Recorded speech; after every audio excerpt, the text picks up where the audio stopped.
Hope everyone is doing well. Thank you, David, for putting the meeting slides in the chat. I am going to share my screen just while I'm doing our sort of presentation part of this. So give me 1 second.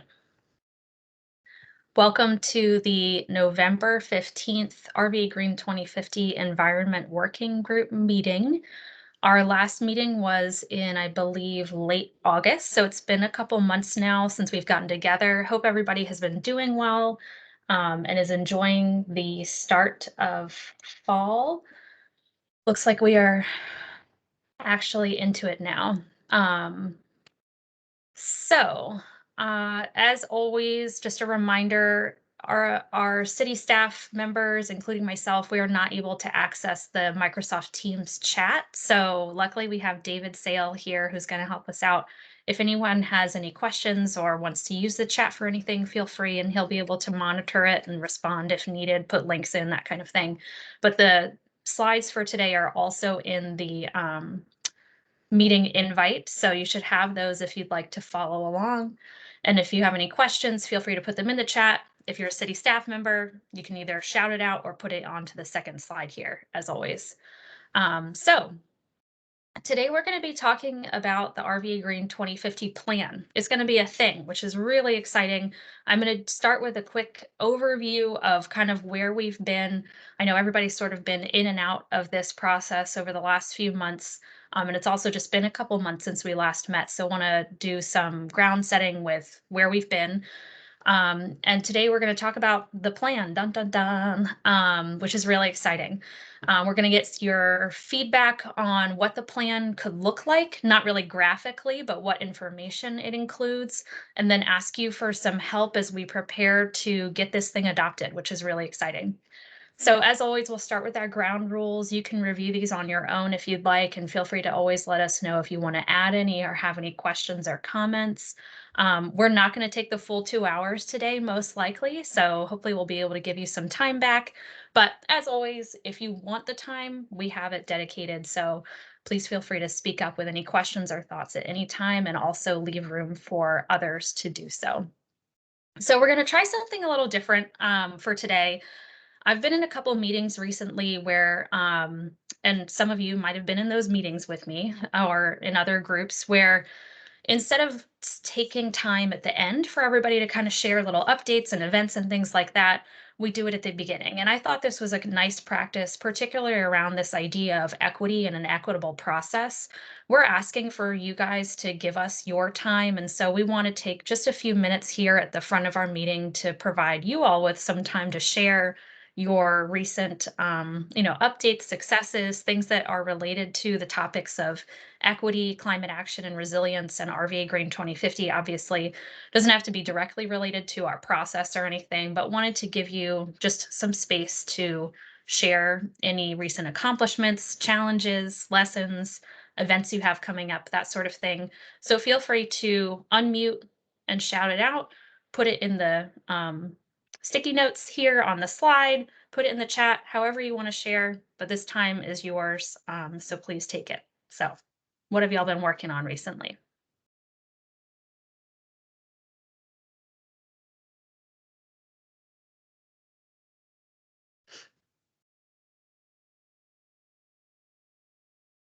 Okay, got someone typing, thank you. Oh yes, combined sewer overflow map, yay. I know Jeremy's not here, but I saw the Science Museum finish their parking garage and are planning to now to replace the paved parking lot with green space. Mm-hmm.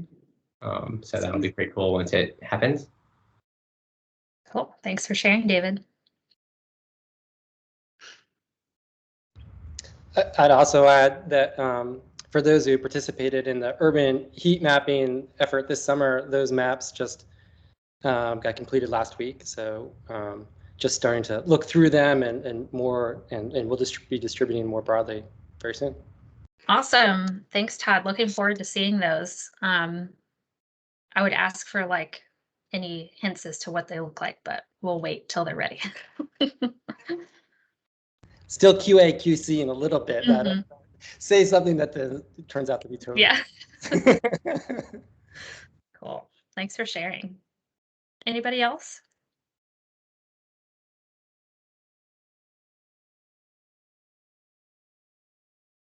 All right, that was 7 seconds. So come back to this slide if you want to put anything in. We'll also have some time at the end if there are any like events and things coming up that you want to share with us so we can put them in this month's or the December newsletter, which will come out in a couple weeks. You can also always email us with those updates if you'd like. So now let's go on to sort of a brief presentation, just a reminder of where we've been with the RVAgreen 2050 process up until now. So you've seen this a million times at this point, but we are sort of towards the tail end of actually developing the RVAgreen 2050 plan. Over the summer, I guess, we were working on developing and refining the strategies that are going into the plan.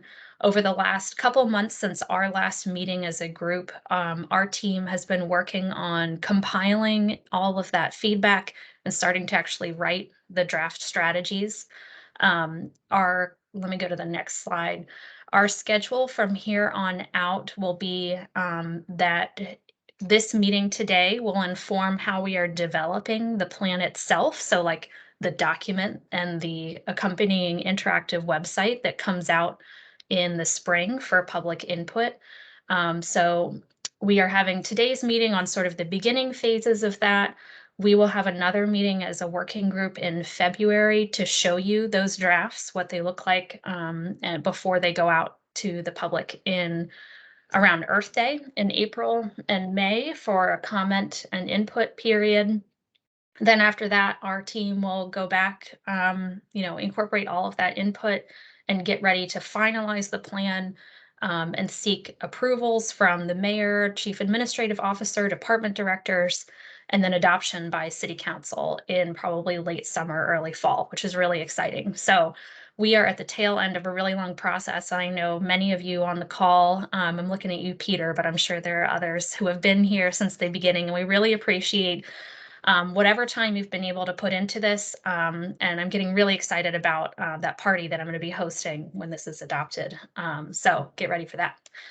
So just as a reminder of what we've been working on in terms of the content, we have the overarching goals for RVAgreen 2050, which are to achieve net zero greenhouse gas emissions by 2050 and help our community become more resilient to climate change impacts, extreme heat, extreme precipitation, and flooding. We've been talking through all of these, so I'm not going to go through them again, but just wanted to show this to say that we're all the way at the bottom. We've talked through each of these components of our draft structure, including the strategies. We've talked about the impacts of the plan. Last time we talked about the indicators, and I'll provide a little bit of an update on that. And then what we're working on now is refining all of that content, and we'll be coming back to you with the draft for your input at our next meeting in February. So this is the implementation and accountability framework that we've been using since, I think, the beginning of the summer, just the pieces of the puzzle that are going into this plan for each of our strategies. We'll get into more of these details, but we've had your input on many of these components, and we're going to be turning that back around to you for feedback. And then as a recap of our last meeting, which was late August, we talked about how we are going to measure progress and hold ourselves accountable for the successful and equitable implementation of RVAgreen 2050. So one component of that is that we will have a set of outcomes that we as a community want to see as a result of the implementation of this plan. And I'll show you the list in a second, but for each of those outcomes, which are across the entire plan, we have a set of indicators, and we will have at least one indicator that's sort of more traditional and one that's more equity-based.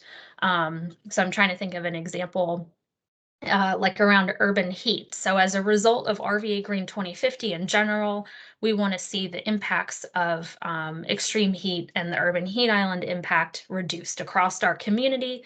So traditional kind of indicator might be looking at, those heat maps that Todd was talking about earlier in the meeting. A more equitable type of indicator might be looking at where we are seeing the highest temperatures versus the coolest temperatures and disaggregating that data by race or income or other factors. So we can say, okay, yes, we generally see hotter temperatures in these areas. These communities are disproportionately impacted by heat, and we want to see improvements in those data points over time. So these are the 12 outcomes that we showed you last time. We're not going to get into the details today because our team is still working on refining these and compiling all of the input and drafting those indicators, but we'll be coming back to you with those drafts at the next meeting, which is really exciting. So just wanted to follow up on that from our last discussion. So now we're going to get into kind of what's next, but I want to pause and see if there are any questions on where we've been so far. All right, feel free to stop at any time, put a question in the chat, anything like that. So where are we going? We're making a plan. Yay, it's going to be a thing, which is really exciting. So what is the plan? It's going to be sort of, as we've been doing this process, we've always kind of had one part traditional, one part maybe more innovative, iterative, whatever kind of word you want to describe it as. So we are going to have a plan document. So this is like the long PDF, right, that we always create with these types of planning processes. It's going to have a ton of stuff in it. We want to make sure that that content is useful to you all and the rest of our stakeholders and the people who are most impacted by the impacts of climate change that we've been talking about. So we're going to talk about that today. And then we're also going to have an interactive web-based component. So this will be some kind of platform where people can access what is in the plan in a more user-friendly way, in a faster way, in a way that's more relevant to them. So instead of flipping through 200 pages of a PDF, you can say, okay, I'm interested in how RVAgreen 2050 can help me reduce flooding in my neighborhood. You can somehow click on the word flooding or something and it'll pop up with the relevant strategies. Or I'm interested in public health. There's some sort of button to do that too. So actually, David and I have a meeting later this afternoon with the team of folks who has volunteered to help us build this. We also reached out to you all with a survey for anyone who was interested in volunteering to help with different components of our plan creation process. So it's going to be a team effort to create both of these items. And we're going to be getting your feedback, like I said, on the drafts in February. For now, we're going to stay high level though. So what we've done so far is concentrate with you all on our working groups on the content of the plan at the strategy level, our objectives, our higher level goals, that sort of thing. As far as the whole plan itself, we know there's going to be a lot more content going into this, setting the context for the reader and the decision makers, having information in there about why this is so important to act now. What's the data behind this strategy? What are the next steps for implementation? So for all of those components, our team has been looking at examples from other cities across the country. We sent you all some to look at if you had time. If you didn't, that's totally fine too. We had a meeting with our Racial Equity and Environmental Justice Roundtable probably about 3 or 4 weeks ago now on a similar topic like this and got their input on what this looks like.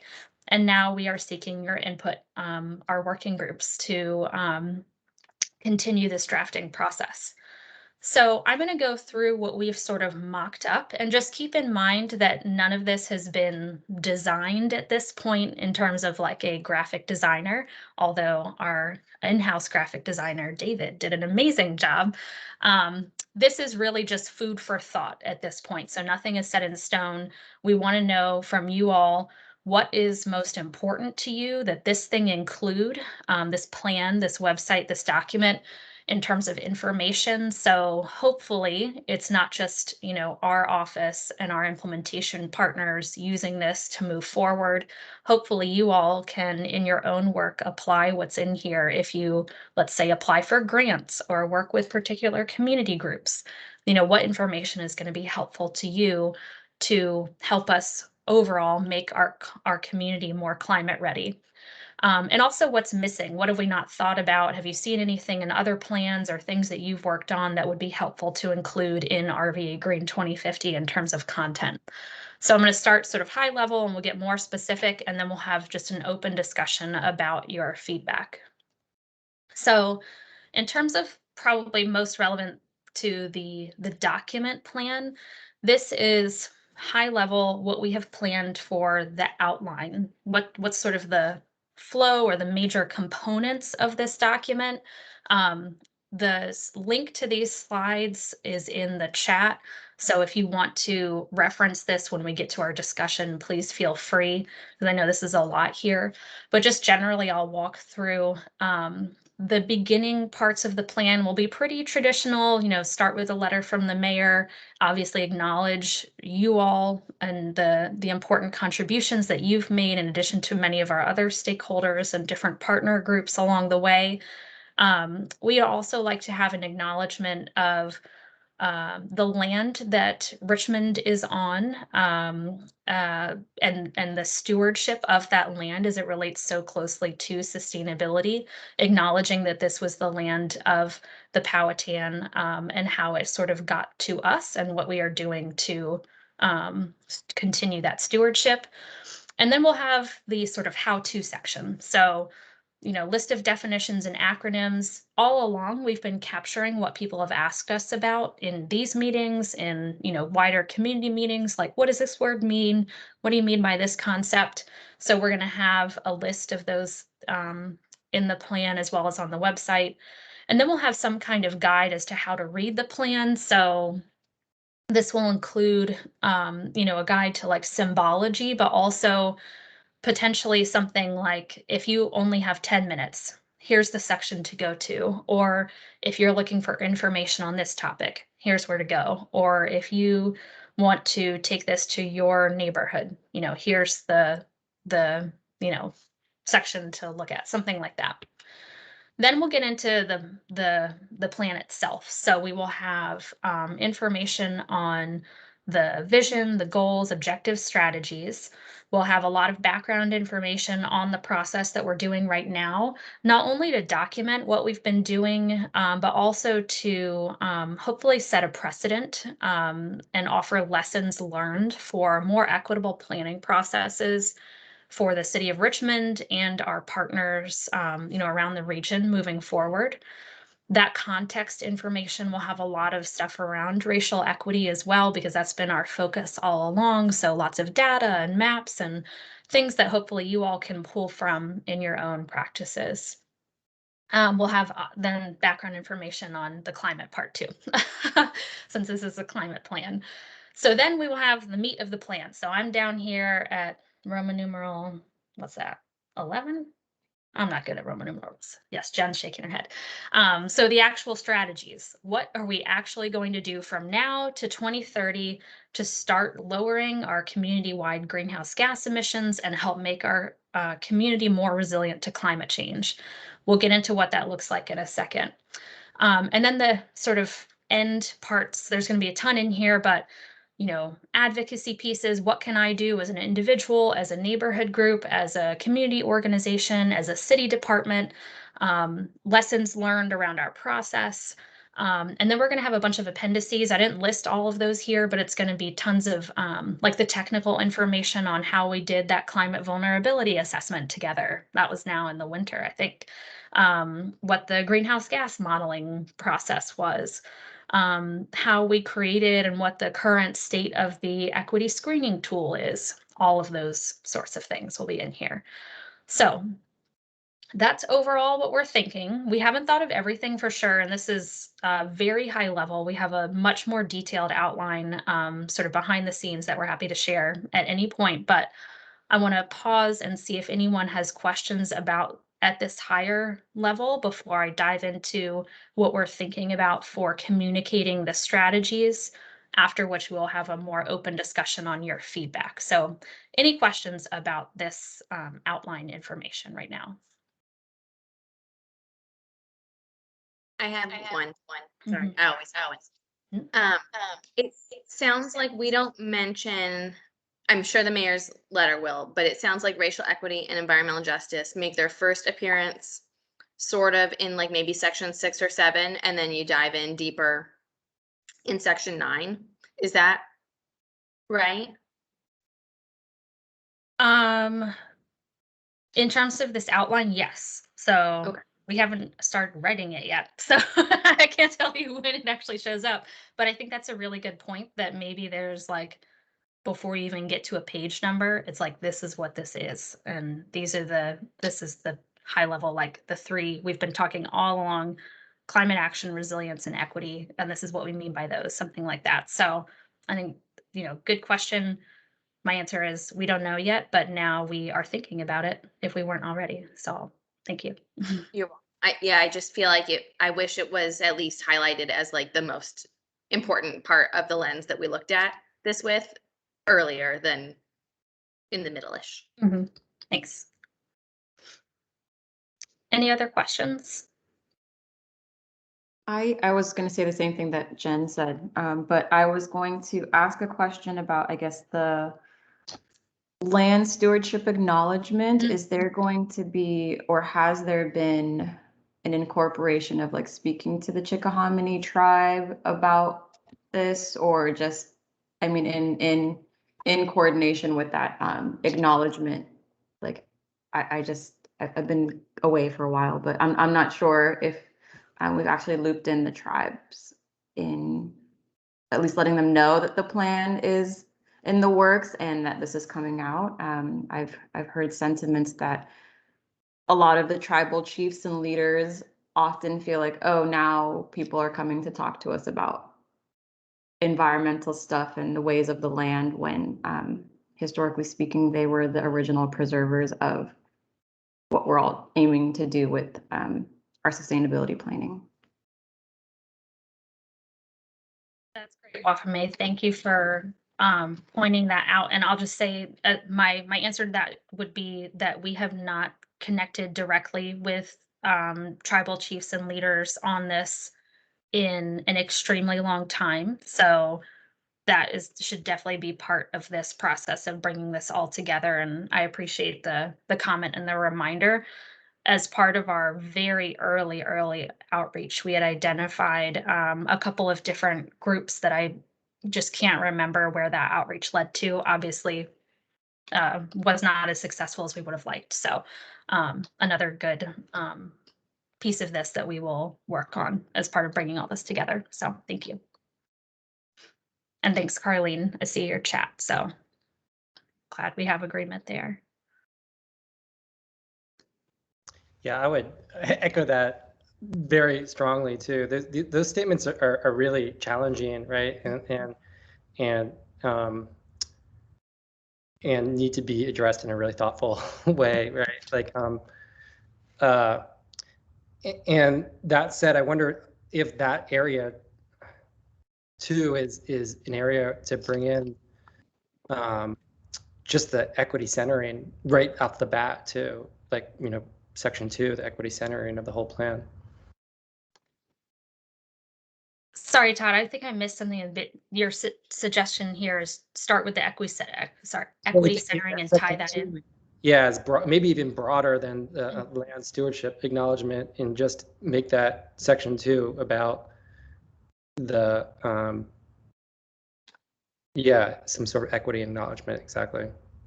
That's what I was suggesting. Awesome. And then another just a question, just in terms of the balance of the report, is it, I'm just trying to get a handle on it. Is it like 30-40% of it, the pages in like section 11, or how does it actually, how do you envision this kind of the report actually looking? Or Yeah, good question. We haven't really started drafting in any major way yet. I don't think I have an answer for you, but if I had to just answer myself for what we're envisioning, we're actually going to talk about that strategy content in just a second. Those are the next slides. And I would picture this in terms of the main plan content, like leave the appendices and methodologies out for right now, that the actual meat of the plan, like the plan itself, what we're going to be doing in the future, is going to be the bulk of it, because we will have a lot of information with each pathway, objective, strategy, and actions under each of those. And then one of the appendices as well, or multiple, not sure how this is going to work out, will be the implementation plan piece of that. So I would hypothesize, guess that at this point, we're talking at least like 50% actual plan. Don't know how many pages that it would work out to, but we're hoping to keep the context information brief, concise. What's the right word? Like, say all the things we want to include, but in a concise way. And then once we actually have the draft, it'll be helpful to get folks feedback on, like, well, let's get to this faster, like the equity piece, or this can go in an appendix, or this appendix is actually really important. Let's bring it into the main plan, stuff like that.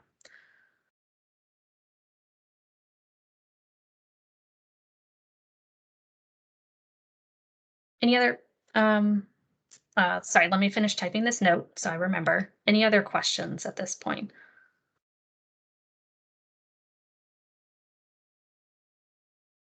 I don't have a question, but I have like a observation / just something to consider from what you just shared, Brianne, about making this really concise. I think I do this a lot, and like as an afterthought, it's like, oh, I wish I prepared some small one-pagers from this big report to be able to distribute to like frontline communities that could be easily translated if need be in the drafting of reports. This is something that I'm trying to get better at now in my professional life, to just think ahead of, what areas from these can be flipped around and condensed in a way that isn't just going to be too overwhelming.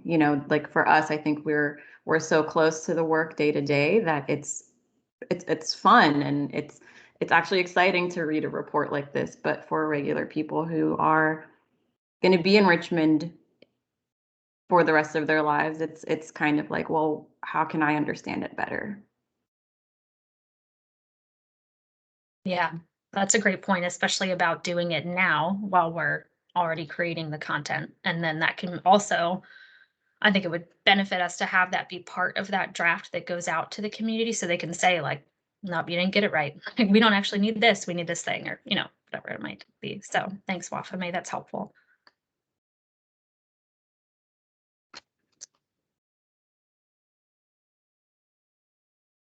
Anything else? We are going to have some more discussion time on this in a few minutes, but this is great. So thank you, guys.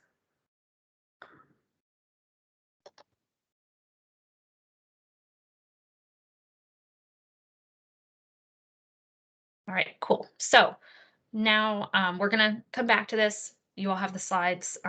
Peter there, or sorry, Peter, David. You all are just, so special to me. I'm mixing up your names. David, if you don't mind putting the link in the chat again, just for anyone who came in later. I don't know how Teams works with that, but so we're going to come back to this content, get your any additional thoughts that you have. I'm going to move into what we are picturing for the meat of the plan, the actual strategies and actions we're going to be taking through 2030, from adoption next year through 2030. And again, just want to say this has not been professionally designed yet in any way, but shout out to David for putting this together so that we have something to react to, which I think looks great. So these are our 5 pathways that we have been organized around in terms of the working groups all along. I'm just going to show you a mock-up from the environment strategies. So the strategy language we're going to be looking at should be familiar to you all because it's what we've been working on. But we just want to show some ideas for how we're thinking about communicating this. So within the meat of the plan, we will have 5 sections for our 5 pathways. And then once you go into a pathway, and this will be for the document as well as the kind of online version, they're going to have similar content. It'll just be presented in different ways that we will have professionals helping us with, obviously. But each pathway will start with some context information about what that pathway means. So, someone might look at this section and say environment. That can mean so many things. What do you actually mean in terms of the topics that this is addressing? And then we will list the objectives that are within that pathway. So as an example, under environment, we have 4 objectives, and this is the actual language that we've been working on over the last few months or almost year now, I guess. So that's sort of starting out the section. And then for each objective, we will have a page or something like that that has some information about that objective. So for environment, for example, we'll have 4 of these. We will have the objective language. We will have symbols or text or something that our graphic designer will help us come up with to indicate which of the RVAgreen 2050 outcomes are being supported by this objective. And if you want to refresh yourself on what those outcomes are, we did include those on this slide deck on slide 13. So again, these are outcomes across the entire plan that we want to see achieved with implementation. So going back to this sort of mock-up, it'll say, this objective contributes to the outcomes of cleaner air, more equitable transportation, and increased resilience to flooding. I just completely made that up, but that would be the kind of information you'd be able to access here. And then each objective will also have the strategies that are within that objective. I think right now for environment, I can't remember, I think we have like 12 to 15 strategies. That might be off, but those will be listed there as well. And then for each strategy, so this is going to be where we have really the bulk of the content, because this is a lot of information. Each strategy, which right now, Dawn, you might have to help me. I think we have 50 or 52 total strategies under RVAgreen 2050 as a whole. We will have a set of information, which is what we've been working on with you all over the past several months under the equitable implementation and accountability framework. So we will have context, which could include data, maps, written information. This is the Latin stuff across the top to show why is this strategy important? What's the background information that I need or a decision maker needs to know that this needs to be implemented, and it needs to be implemented now. Then we will also have information for each action. So we've been previously calling so we have strategies, and then under that, we've been previously calling them subcomponents. On it's sort of internal work, we've just started calling these actions because it's easier, and these are the literal actions we're going to take to achieve that strategy. So each action, which is like an actual step towards implementation of the strategy, will have a status, and this will be updated on some regular basis, most likely annual, on the website. Status as to where that is in terms of completion. We'll have our city steward, which is not going to be our office. It's going to be whatever city department we are partnering with to implement that strategy. It'll have cost information, sort of like a estimated range type of thing, and a time frame, which for our brainstorming purposes, we've been looking at a near term and a far term. So near would be now through 2025, far would be the last 5 years of the decade. And then we will also have some sort of symbology or other kind of graphical information that, again, we will have help with making this to show what each action will help to achieve in terms of impacts on greenhouse gas emissions reduction, climate resilience. So does it help to make our community more resilient to heat, extreme weather, flooding, or social resilience? And then equity, which we are sort of grouping under equity, our 7 community priorities. So as a reminder, those are things like community wealth. Does it create jobs? physical and mental health, affordable housing, those sorts of things. So we'll have some indication, symbol or otherwise, of where each action kind of ticks a box in terms of those community priorities. So that's what we were thinking in terms of the plan itself and the meat of the plan for, like, you know, page purposes as you're flipping through. Like, this is what's in the main part, but then we will also have several appendices, and one of these will be, or one or more of these appendices will be additional information on each of these actions. So we're going to put it all out there, as much information as we've been working on with you all. It's going to be available in this document, in this website somewhere. So we worked on last time with you equitable next steps for each action. So getting more precise about, okay, yes, we're talking about this action, doing this by a certain time. What do we literally need to do next for, to, like, get there? We'll have a financing map, which Dawn is much more well-versed than me in, if anybody has any questions about that. But how are we going to get this funded or implemented? And then we'll have probably some more information, but one of the other things we worked with you on is the budget type. So is this a program or a capital improvement project, that sort of thing. So I think that is it in terms of what we were at least initially thinking about the information to provide on each strategy. So this is a lot, which is why, please reference the slides as we ask for your feedback on this.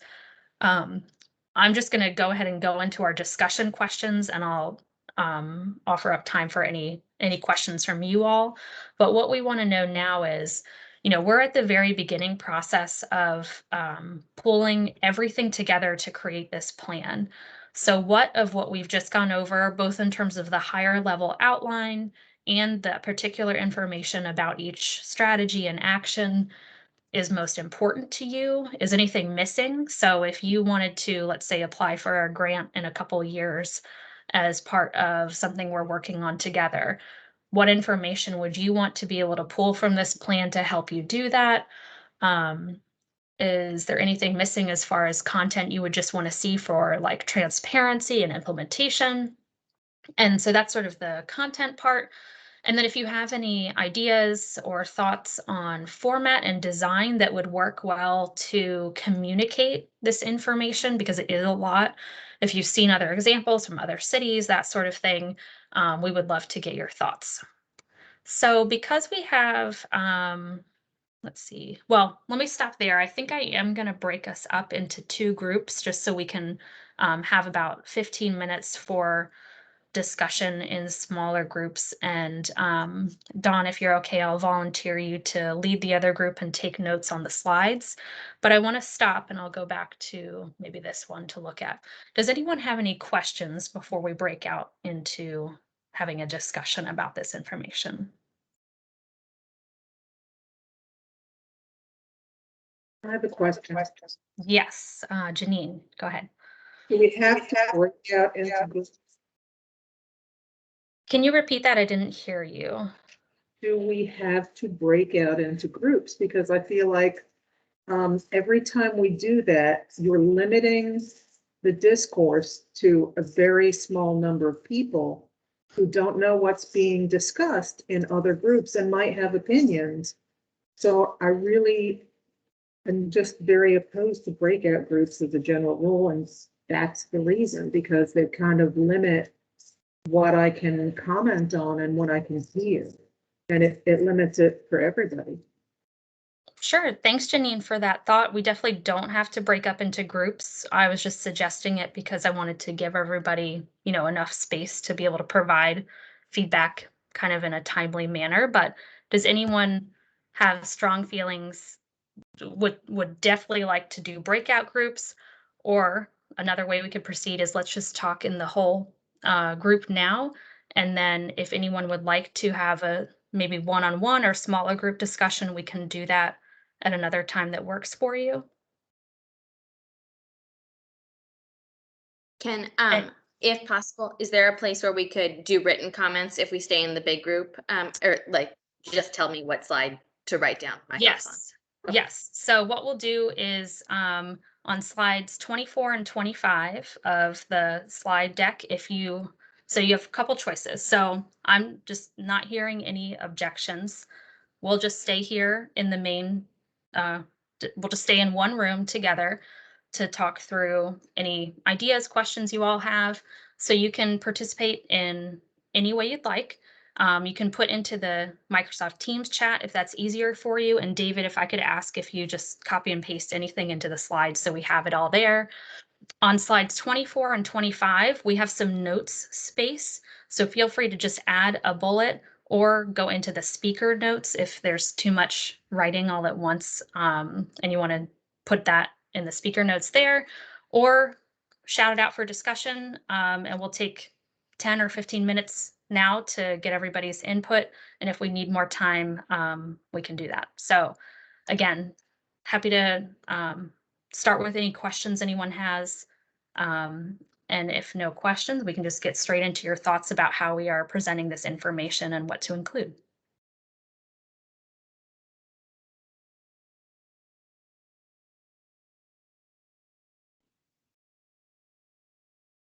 I'm not sure if the question I have is more appropriate for the discussion or if well, I was just going to ask, are there going to be definitions provided initially that define, I guess, what all the different definitions that we've used throughout? Yes, so we were planning on having at the beginning somewhere like a definitions / acronyms / concepts list. Do you mean, just to clarify, so I was kind of thinking that at the very least, this would include sort of technical definitions. So do you mean like, like green space as an example? What is that? Or do you mean like what's an objective versus a strategy, or both?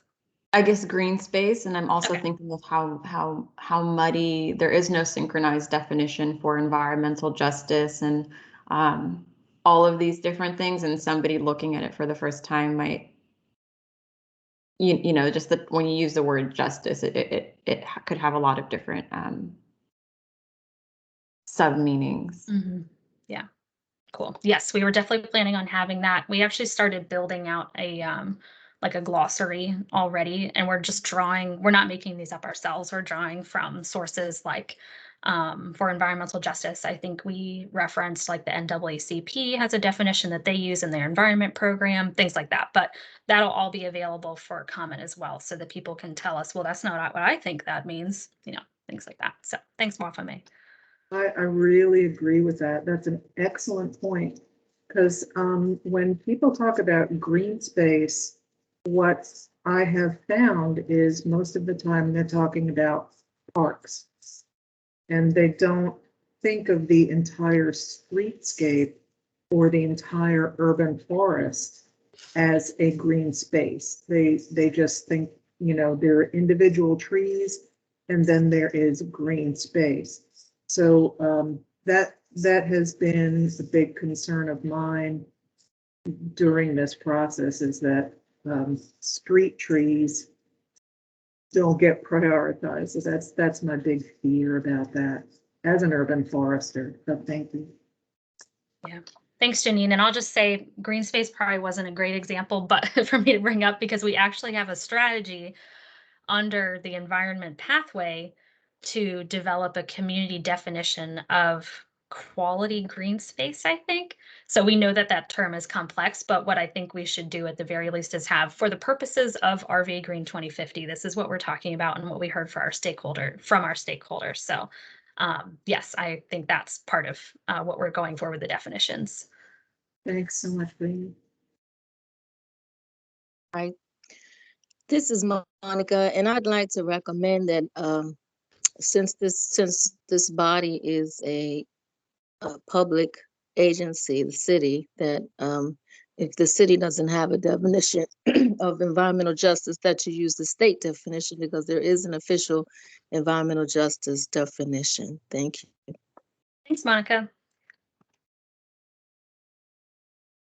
Fran, you sort of touched on it in answering the earlier question, but the definition of objective versus strategy versus action and sort of how those are nested, I think I'm sure you're capturing somewhere, but I think that's important to illustrate Mm. the differences and how they relate to each other.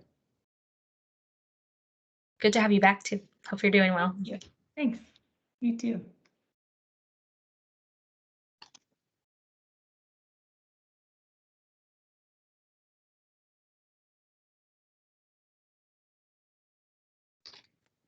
Cool. So I relate to kind of information that would be really relevant and useful. I was on a call last week and folks were talking about your equity index, right? From different municipalities across this Mhm. and they were like, well, how do we replicate that? Like, how do we create one of those spatial data layers for kind of our city?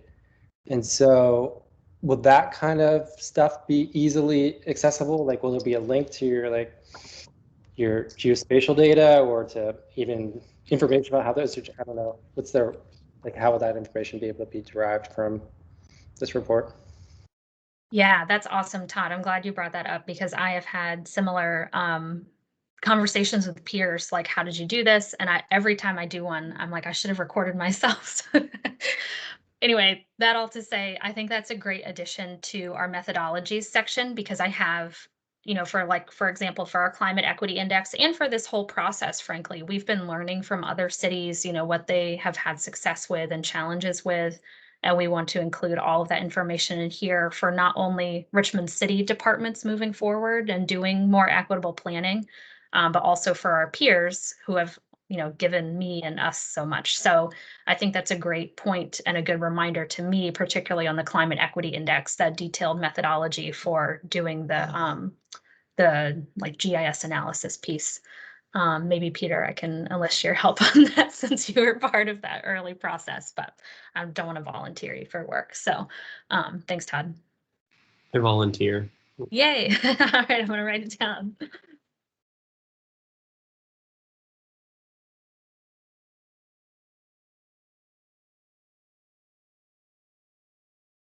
Just going to take a look at the notes on the other page. Cool.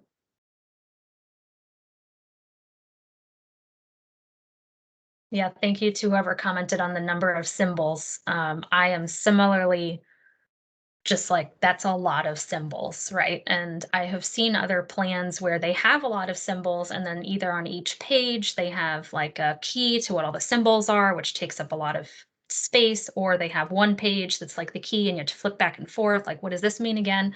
So definitely beyond my level of expertise to figure out how to communicate all of that succinctly in a way that makes sense. But we do have the help. We're fortunate to have a graphic designer from VHB that we'll be working with. And I think hopefully we'll have some ideas around that. And then we'll also show you all the draft and be like, does this work? So thanks to whoever provided that comment. That was me. Thanks, Jen. Of course, I'd be about symbols.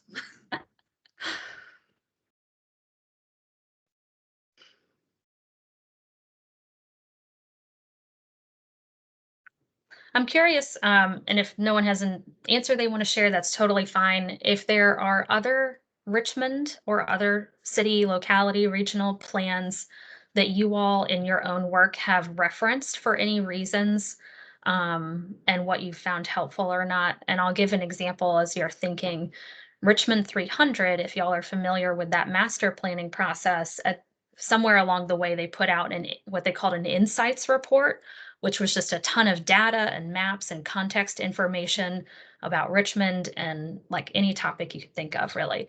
And I know I've referenced that a number of times for things that aren't even related to the master plan, just because it's a great summary of data.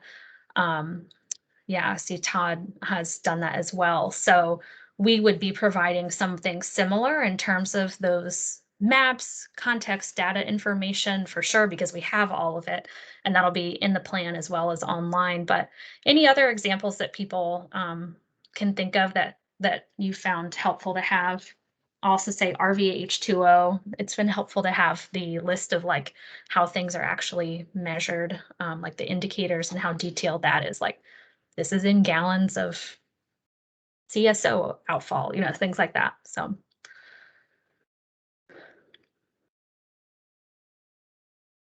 There is one thing that I've kind of heard from folks about just the availability of data that comes out of Richmond, just in not only environmental, but across the board. A lot of people think in regards to like who they're like, I've been out of Richmond for like a year and I already forget like the district or whatever city council area territory is. I think a lot of people really just think very right here, right now. I don't know if there's an opportunity to do an overlay map on GIS with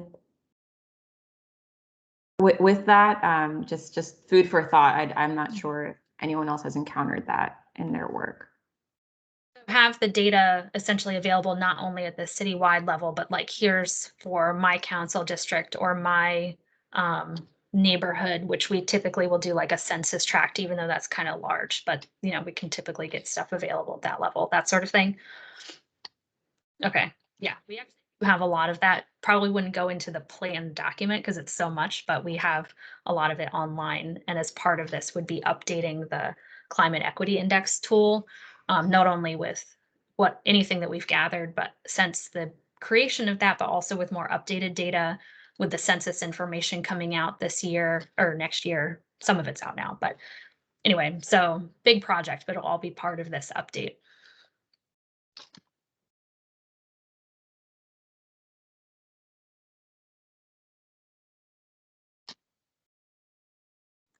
I wonder in that vein, and I don't really know how it would work with what like all the strategies are throughout the plan, but for like stormwater utilities work, we always break it down into like, here's what's happening in your council district. This I think will be a lot broader because you don't want to be like, here's what's happening literally everywhere.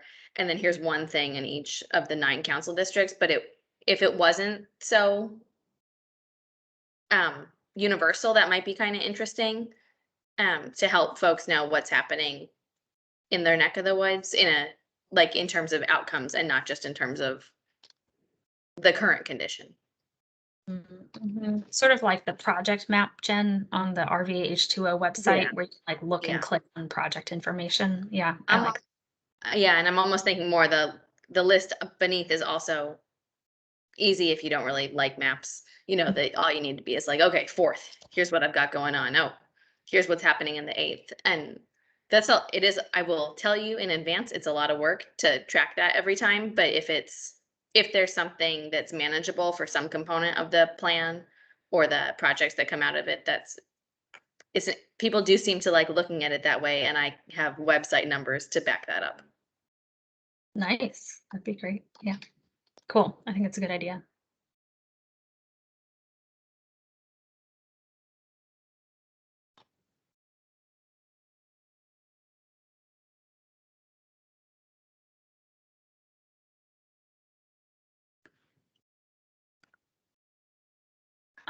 And I apologize. I am getting a call from daycare. I will be back in 1 second. Who has jokes? I don't have any on me right now, but I know someone does.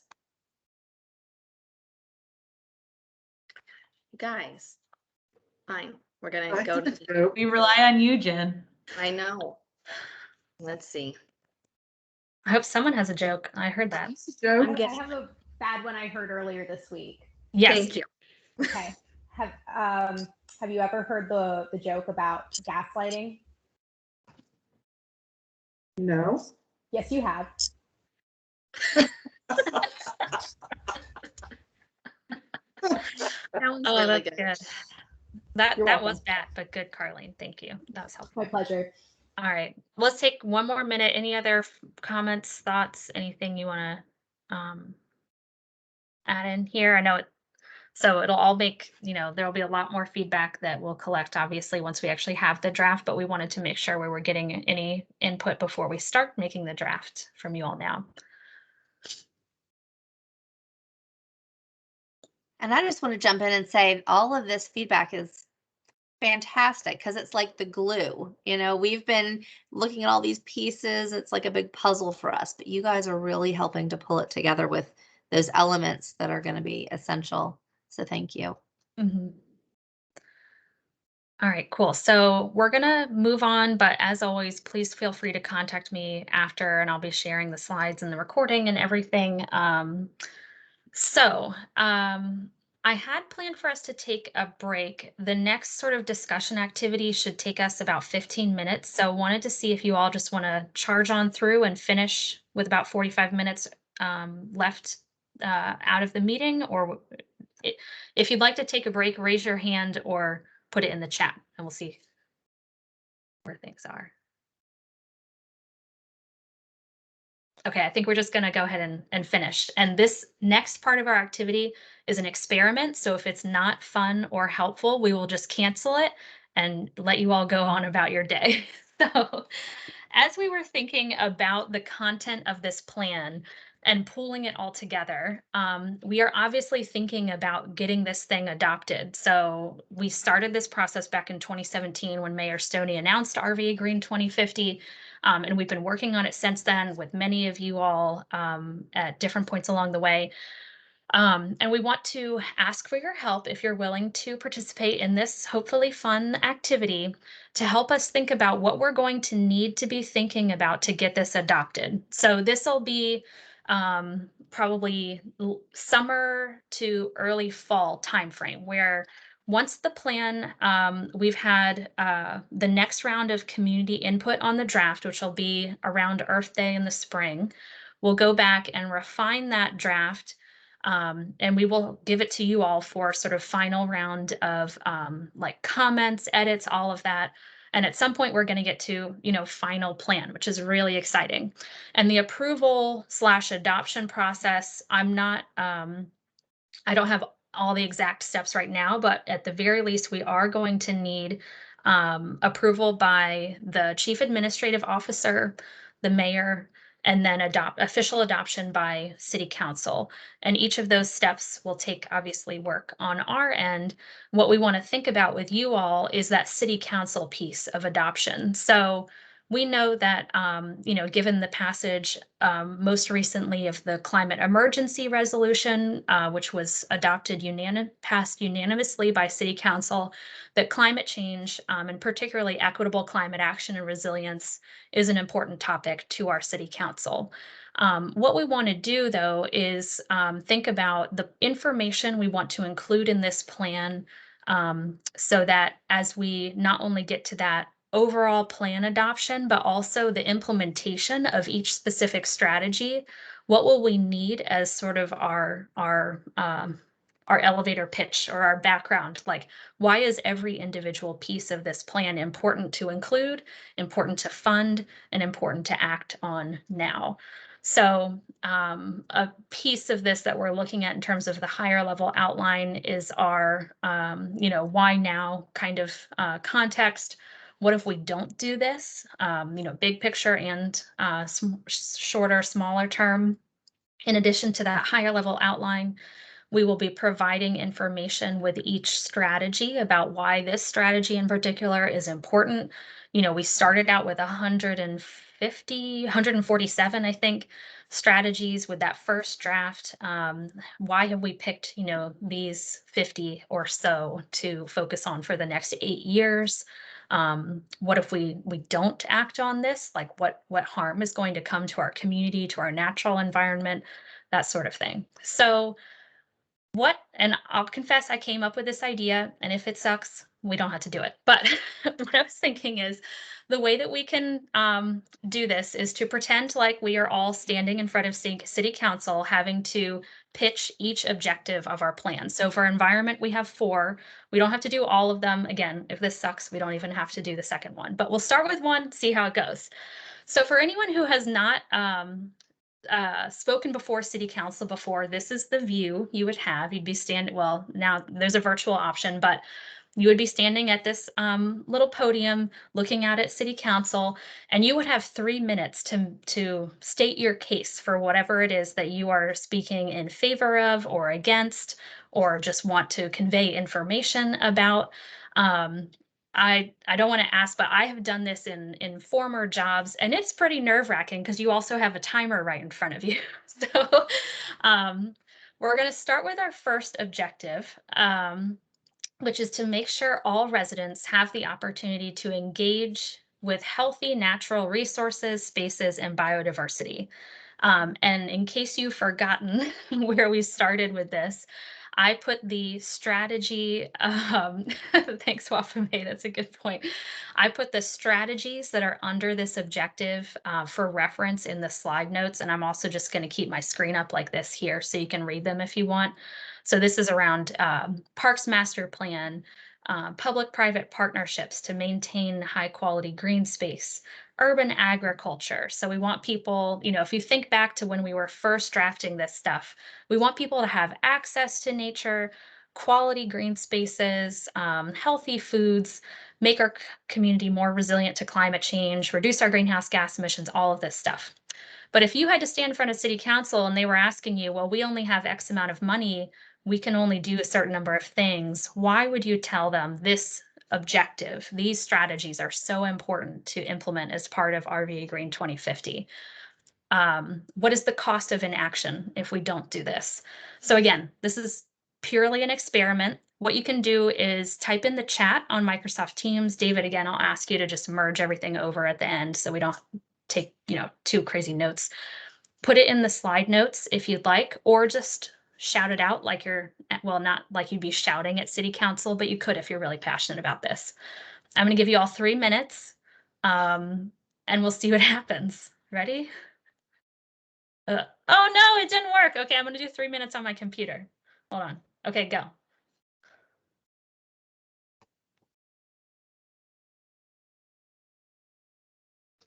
So why do we want people to have access to healthy natural resources, spaces, and biodiversity? This is so difficult because even though I have a lot of experience speaking to groups of people, I'm doing it on a PowerPoint.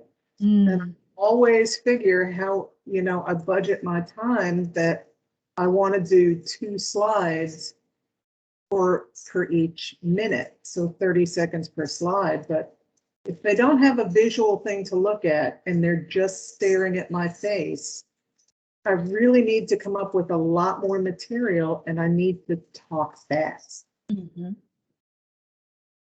Great point, Janine. Yep.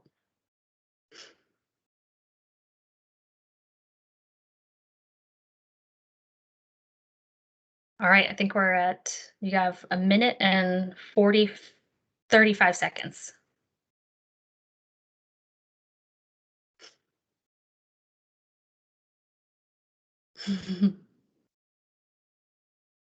Ooh, love it. The Lorax. Yeah, that would be impactful. I don't know who's writing that, but I like it.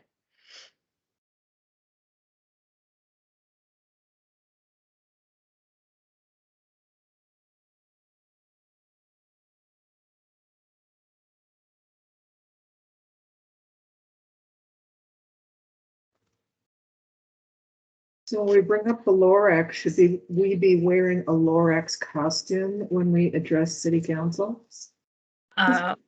It's your great idea, Janine. I think so. So I'll get to work on that now. All right, we have about 45 seconds left. Thanks, Carlene.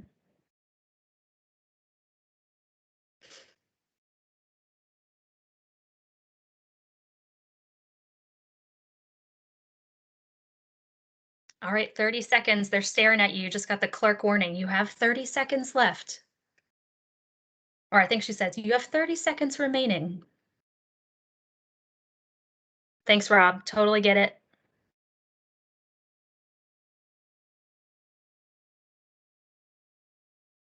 10 seconds.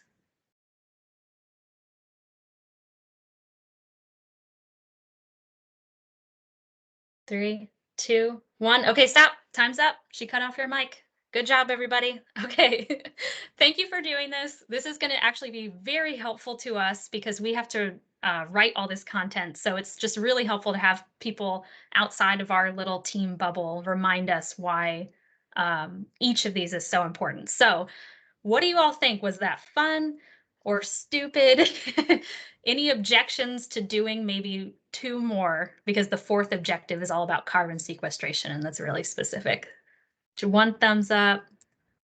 I think it was great. It's a good exercise in reminding all of us why it's important. Cool. Too. Okay, so we're going to do The second one, we'll see, if we run out of steam. Okay, so second objective, reduce risks and impacts to the community and our natural environment from extreme heat and drought.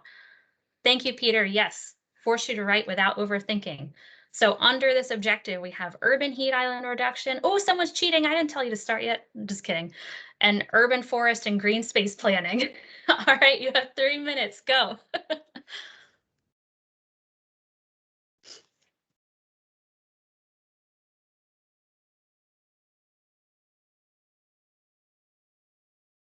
Dang. Dawn, I don't know why my timer didn't work. We'll have to fix it for the next group. So at the end, it's like a wah, wah, wah, that I thought would be give everybody a little jolt.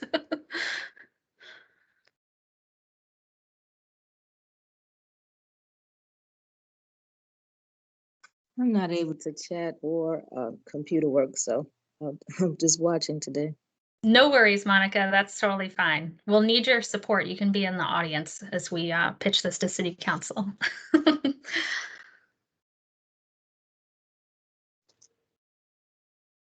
I'm with Monica. I can't type anything, but I'm loving these ideas. Especially the person who's emphasizing the cost, because I find that's really the attention getter when you're talking with city officials. Definitely. All right, we have about 1 minute and 45 seconds. And yes, Rob, I am having so much fun right now, which, I mean, these working group meetings are just like the highlight of my Mondays. You're welcome.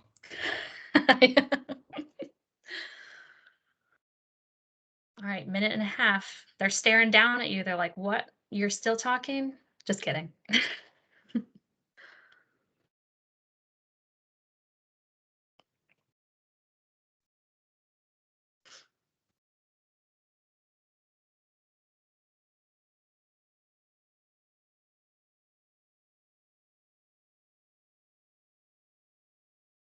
All right, 1 minute left. Y'all are doing great. Thanks, Carlene. Good point.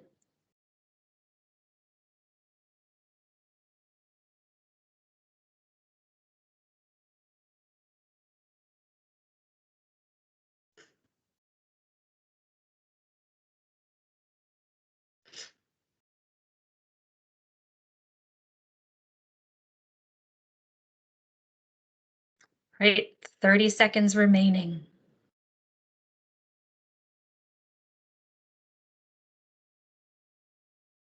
Yeah, I love the tie to health, costs, redlining.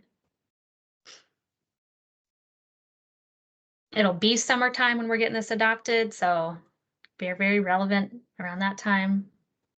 All right, 5, 4, 3, 2. Yeah, turn off the AC. All right, stop typing. Time's up. They turned your mic off. Thank you guys again for playing along. We'll do one more and then we'll let y'all go. Okay.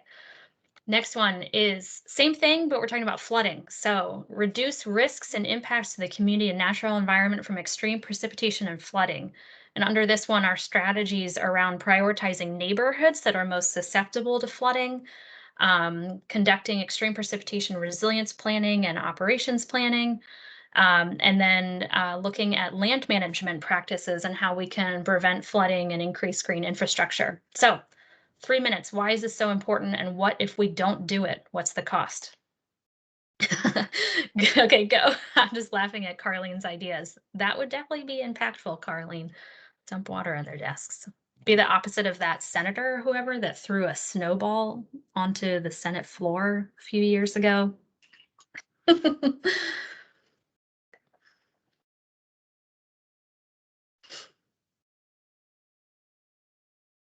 Mm-hmm.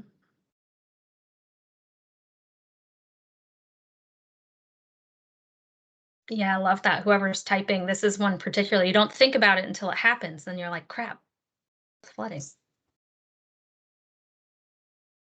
And I have encountered a persistent belief that trees cause the flooding. And the opposite is true.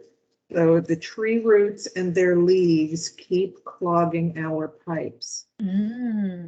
So this is a persistent misconception, and they point to, they take photographs of standing water after heavy rain and a tree right next to it, but you can find just as many images to capture where there are no trees present and the same clogging is happening.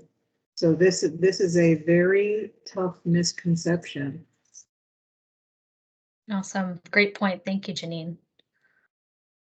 And maybe misconceptions would be somewhere to start with these too, especially around issues that I'm sure city council people and decision makers in the city hear a lot about from citizens. So we should also think about the fact that the low-lying area of town is downtown, and it is covered with the most pervious surface. Or I'm sorry, the impervious surface. It is more concrete and fewer trees. Mm-hmm. All right, y'all have about a minute left.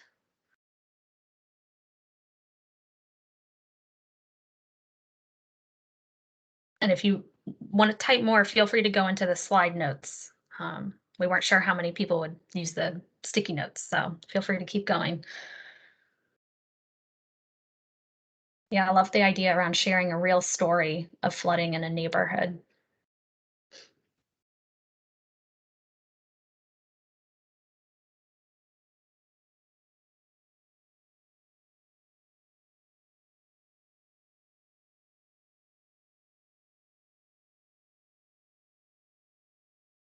All right, you have 30 seconds remaining.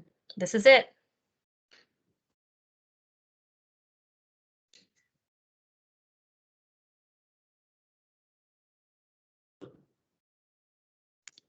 Building explosions, goodness. Carlene, you might have to help us with that connection.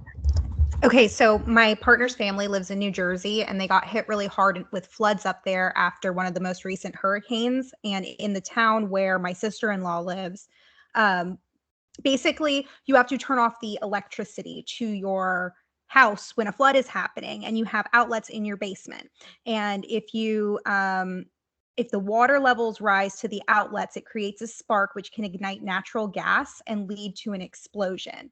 And so there were several buildings that were completely not flood damaged per se. I mean, they were damaged, but like there is no structure there anymore because it exploded on the natural gas. I don't fully understand the science, but like floods are dangerous in ways that like you might not even realize how dangerous they are. Goodness. Thanks for sharing, Carlene. Everybody stop. Your time ran out. And there was just someone yelling in the audience that distracted the clerk from stopping you. All right. So that's all I'm going to make you do. No, Carlene, that was super helpful. Thank you for sharing. Thank you, everyone, for indulging me a little bit in that. If folks want to, our last objective, I'll just say under environment is around carbon sequestration. So this has always been sort of like a topic that, it's so specific. We only have one strategy under here for now, at least. I was thinking we would just skip it at least for this pitch because it's more technical than I personally know how to like put out there at this point. But if you have any thoughts, feel free to write them in the slide notes or reach out to me and we can do this one-on-one, which would be kind of weird. But anyway, so great job, everyone. The plan, the strategies, and the objectives you were just working on were adopted unanimously by City Council. We did it, and now we all need is money and time to implement it. So thank you again for going through that with us. It's going to be really helpful to us as we draft this content, and we're going to be including all of that context information in the plan. So we're just going to wrap up now, take a few minutes. Wanted to talk about next steps. So I've already reached out to a couple of you, but a few months ago now, we sent out a survey that asked for anyone who was interested in volunteering some additional time to help us with different pieces of the plan drafting process, like data visualization and photography, things like that.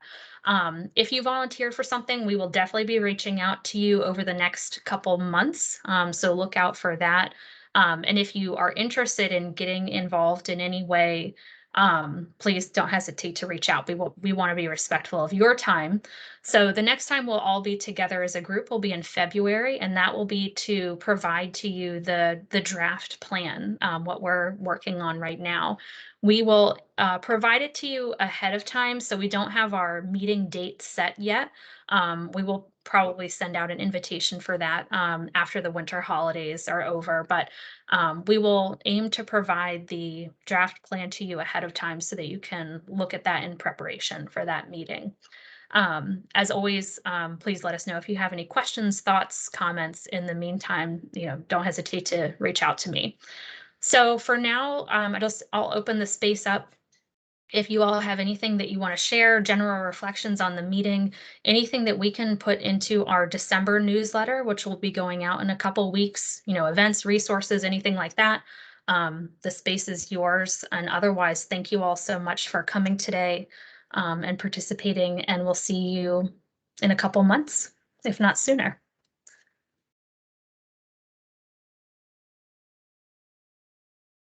And if no one has anything, have a great Monday afternoon and hope you can get out in the sunshine. Thank you so much, Brianne. Thanks, Wafame. Good to see everybody. Thanks, Thanks, Todd. Brianne. Thanks, Peter. Thanks, Rob. This was more fun than it usually is, and so Yay! Ah! yay. Well done. We didn't even need Jen Clark jokes.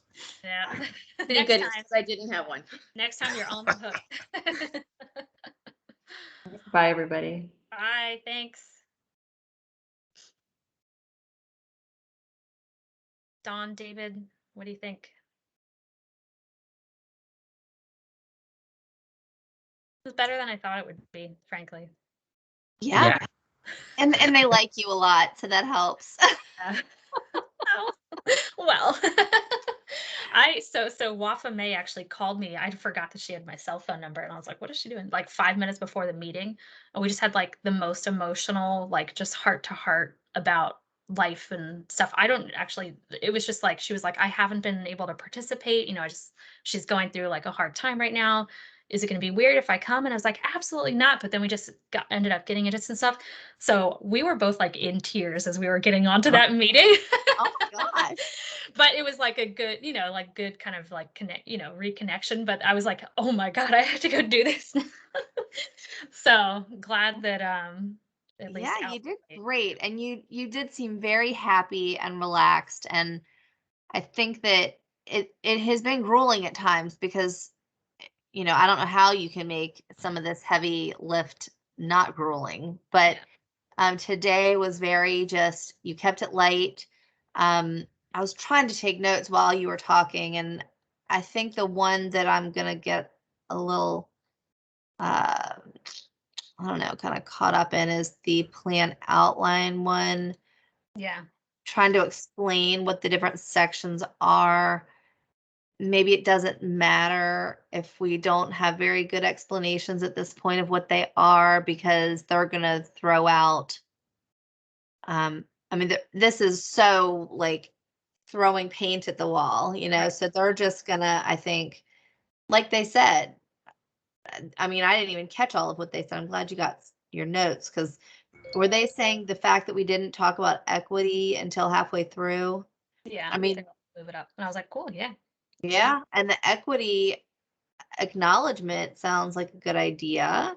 Do you have some ideas on what? I don't know what that is, but yeah, no, I think it's I think it's something we make up, and it's I have like I think I can create something like that, which I think it's probably like a historical acknowledgement across the board. Not just the land, but also the policy, the Confederate history, the redlining, the everything. Like why are we here right now in the way that we are?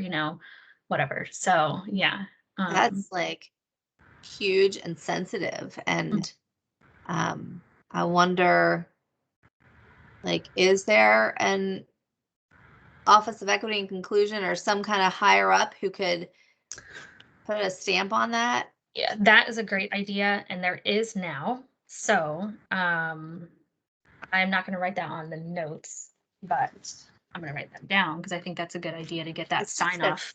Yeah, it's so sensitive that if we're putting something in a published document, I wouldn't want to put our names on it without having. I do. I see. I can't decide which way to go. Well, I know which way Alicia will go, so it doesn't matter. But if it were my, like, I would honestly probably put it out there, see if our stakeholders, our community members agree. And if they do, just be like, great, this is it. But we're not That's going a to do good that. point. And my worry is not so much about higher level approval and whether they like it or not, as if we're trying to be 100% inclusive, is there going to be some other group that we're not going to include that's going to get offended? Yeah. Like, it's like opening up this can of worms. If you're just focusing with the land stewardship acknowledgement, that's a little more, it's in a little box. But opening up everything is going to be hard to do. One thing I was thinking about as I was going through the outline is I wish that I had done little brackets like I did for the strategy pages on the sections. So like I did it in a rainbow kind of color just because it was a lot of text to just have in black. But and I won't be able to replicate it, but the way I went through it was like opening stuff, how to, meet, end stuff. Yeah, each color had like a theme or A something. theme, yeah, because that would have made it easier for me to go. That's what I was trying to say. But I don't know that we have names for everything, and maybe it makes it too complex, but my goal wasn't to like go through each individual thing, just to let them, like you said, Dawn, kind of glom onto what they want to talk about, and that's fine. Anyway, that was one thing I thought about. Well, yeah, so the opening stuff I get, and then how to read this, and then in green with the vision and background, like what were you thinking those? Why are they their own color? Context. Okay.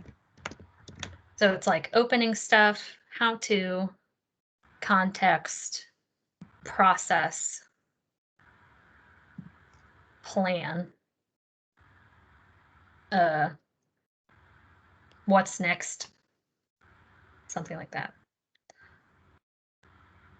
And so why is advocacy purple and then lessons learned is gray?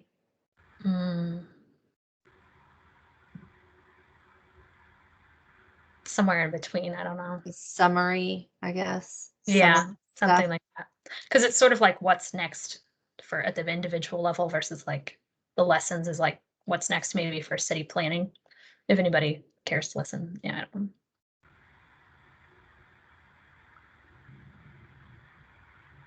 Is there anything else that you would do differently for the next one?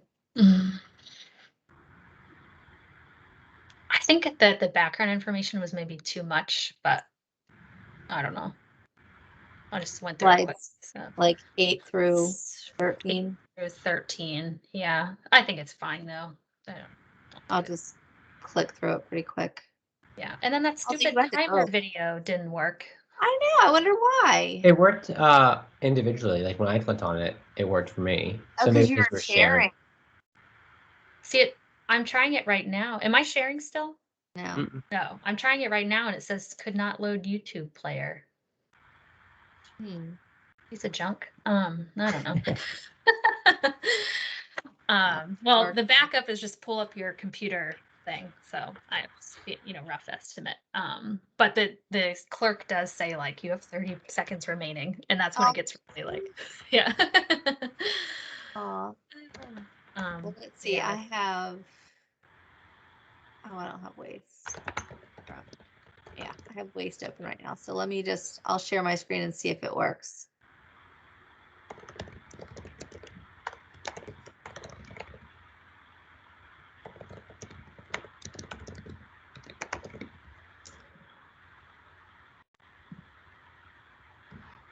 There you go. Yeah. Dang. All right. Well, who knows? I don't know. It's just me today, I guess. David, any feedback on like changes or anything? No, I thought it went well.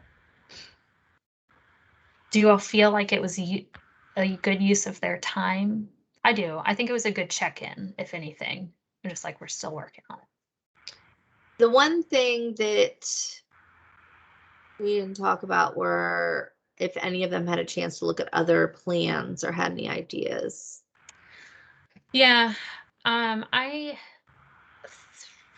with the third discussion question, so slide 23, what format or design would work best to communicate this information?